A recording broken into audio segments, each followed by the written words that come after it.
In 2018, I made an animation about the International Space Station. I showed all the pieces coming together, but I didn't show how it was done. These modules didn't just float together on their own, it was a lot of work. It involved mission controllers back on Earth, astronauts on board the station, and some fancy robotics. In this video, we're going to dive deep into the details to see how it worked.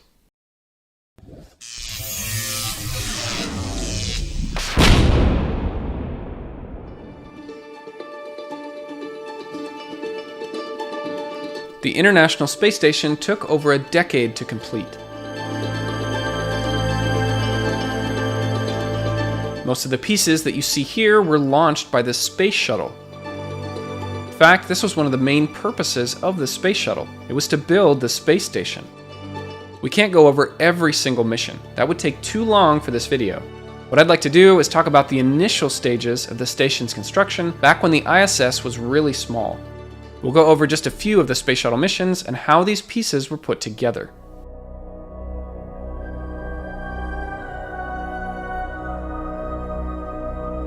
We've got to remember, the station isn't just aimlessly floating in space. It's going incredibly fast, about 20 times the speed of sound here on Earth. It orbits the Earth once every 90 minutes. Here's the front of the station. It always travels in this direction. So this is forward and aft, port and starboard, and then there's zenith pointing away from the Earth and nadir pointing towards the Earth. These terms are part of the regular vocabulary of an astronaut. We'll be using them a little bit throughout this video. This is what the completed station looks like. The only part that the astronauts can live in are the pressurized modules. When I say module, I'm referring to one of these cylindrical pieces of the space station. It has air to breathe, comfortable living conditions, and protects the astronauts from the vacuum of space. Each module has one or more berthing ports that can be connected to other parts of the station. Sometimes these are referred to as docking ports, but if we're being specific, it is a berthing port because the joining module or spacecraft must be assisted by use of a robotic arm. There are two main sections to the station. The Russian orbital segment, these are modules from Russia, and the United States orbital segment. These are modules from the United States, Europe, and Japan. You can see how the modules on each side look just a little bit different. On the US side, the modules are connected by the Common Berthing Mechanism, or CBM for short. There are two different sides to this, the active side and the passive side. Once these are brought together, latches pull them in close, and then there are 16 bolts to firmly mate them together. The space in between is called the vestibule. This will be pressurized with air. This process takes a few hours. Then the hatch is opened, some of the hardware is removed, and connections are made in between the modules, which includes oxygen, power, data, and water.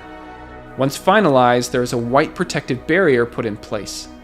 The astronauts can now move freely in between the modules. The Common Berthing Mechanism is used for modules that are permanently attached together, like the Harmony and Destiny modules. They can also be used for visiting spacecraft such as the SpaceX Cargo Dragon.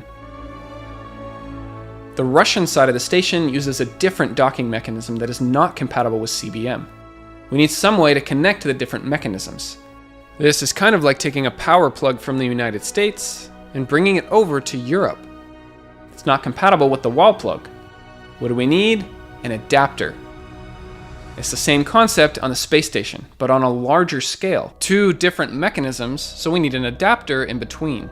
This is called the Pressurized Mating Adapter, or PMA for short. The larger side uses CBM, which can be attached to the US side of the station. The smaller side uses APAS. This is compatible with the Russian side of the station and with the Space Shuttle.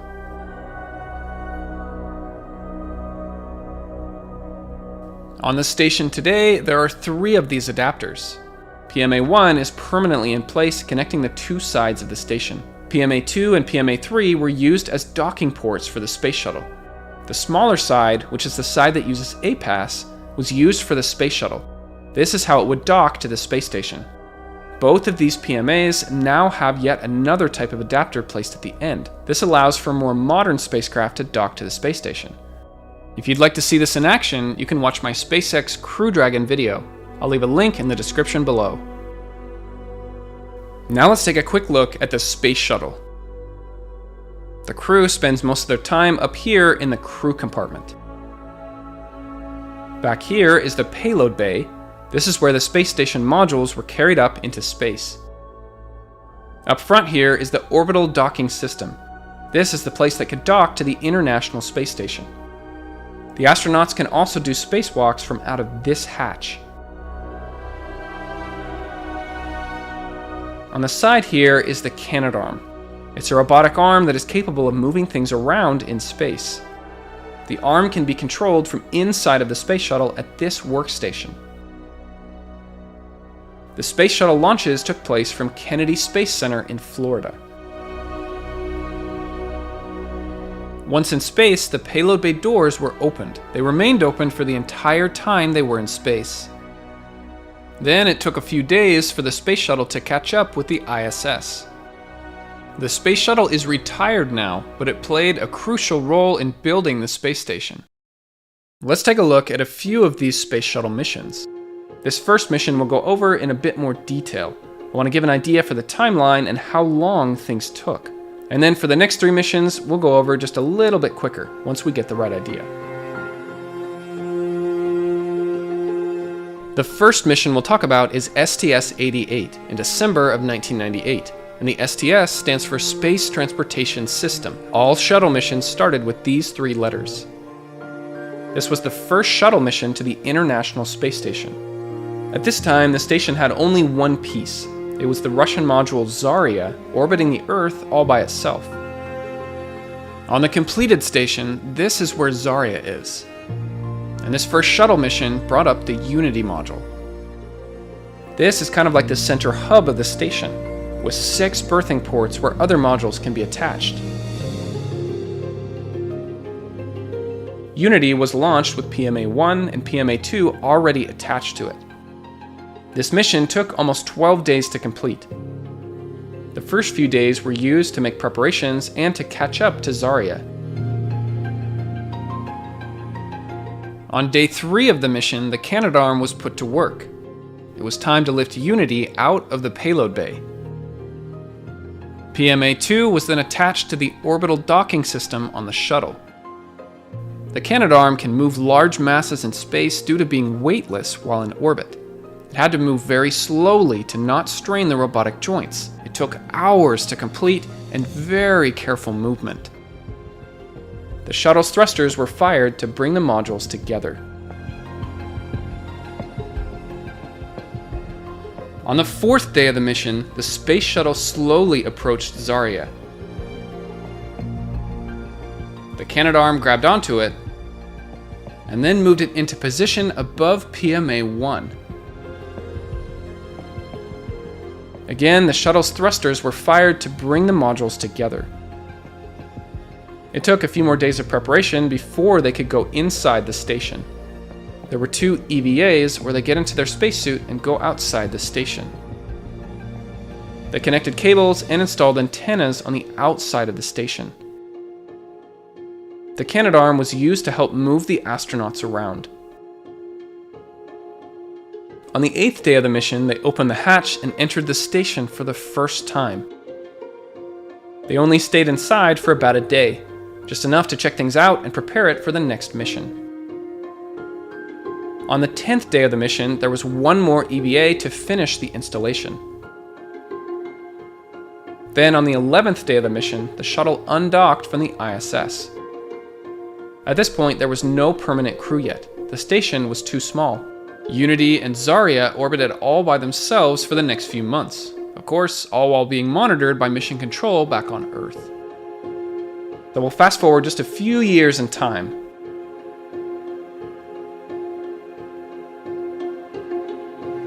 The station had a few more modules, and there were 3 crew members living on board the station. The next mission we'll talk about is STS-98 in February of 2001. So here's our completed station. Here's what it looked like right before STS-98. This mission brought up the Destiny module. STS-98 lasted for 13 days, but they were attached to the station for only 6 of those days.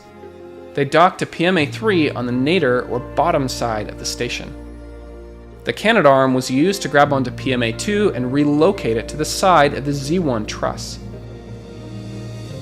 Then the arm was used to lift the Destiny module out of the payload bay, slowly flip it 180 degrees, and then attach it to the forward berthing port on Unity. This took hours to complete and very careful movement to make sure nothing was damaged.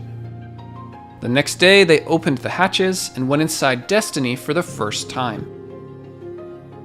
The US laboratory is mainly used for scientific research on board the station. PMA-2 was then relocated to the forward side of Destiny. The mission had 3 separate EVAs to connect and install items on the outside of the station.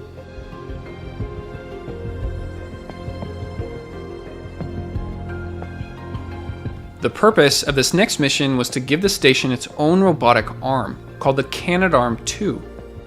The first Canadarm was on the space shuttle. Very useful, but it was permanently attached to the shuttle. This means it goes home at the end of a shuttle mission. The Canadarm2 can lift heavier loads and would now stay on board the station, so it can be used in between shuttle missions. Here's an example of where you might find the Canadarm2 on the station today. The arm can attach to the station at either end. These are called latching end effectors. It attaches to anywhere on the station that has a power data grapple fixture. As you might guess, it provides power and data connection so it can be controlled from inside the station and from mission control back on Earth if needed. These power data grapple fixtures are in many places on the outside of the station. The mission that brought up the Canadarm2 was called STS-100. It was a 12-day mission. The shuttle docked to the front of the station at PMA-2.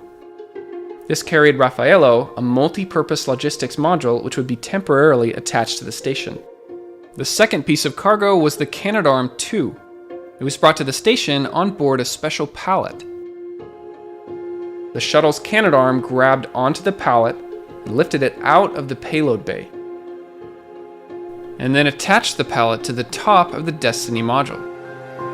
It was slowly unfolded and put together by the astronauts. They also had a little help from the shuttle's Canadarm. Then the Canadarm2 was moved on its own for the first time. It was initially connected to the side of the Destiny module. At the end of the mission, the Canadarm2 was used to lift the pallet and hand it over to the shuttle's Canadarm.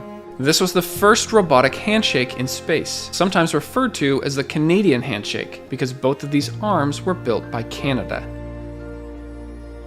The empty pallet was then put back into the payload bay. A few days later, the shuttle undocked from the station.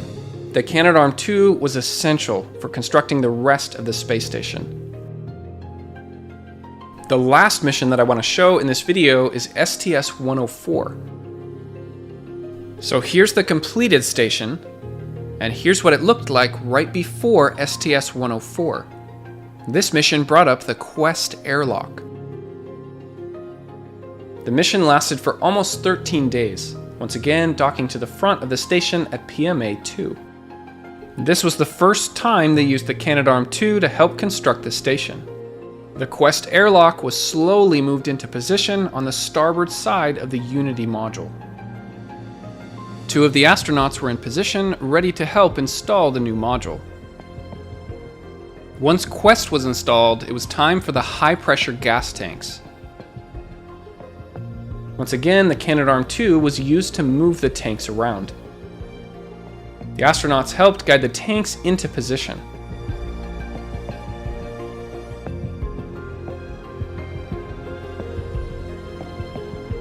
Up until this point, they could only perform spacewalks from the shuttle's payload bay. But the Quest airlock gave them another option. This part is called the equipment lock, and this part is called the crew lock. Once the astronauts are inside of their spacesuits, the hatch is closed and the crew lock is depressurized. This means that all the air is pumped out. Now the airlock hatch is opened, and then the thermal cover on the outside. The opening points straight down, so the first thing they see is the Earth right beneath them. This video summarized 4 separate shuttle missions, just to give you a better idea of what it took to construct the International Space Station. This was just the early stages, and there's a lot more to the construction. Maybe we'll cover that in a future video. My name's Jared, thanks for watching.